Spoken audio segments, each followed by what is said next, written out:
جنگت به آخر رسیده. تنها راه فرارت این است که بسوزی و دود شوی.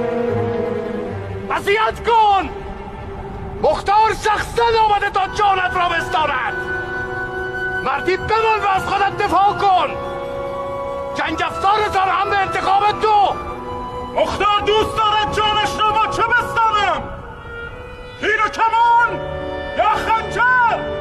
تو با تیر و کمان واماندت بلدی اطفال شیرخواره رو شکار کنی. شاید خنجر بیشتر به کارت بیاید. یک خنجر تو، یک خنجر امیر مختار.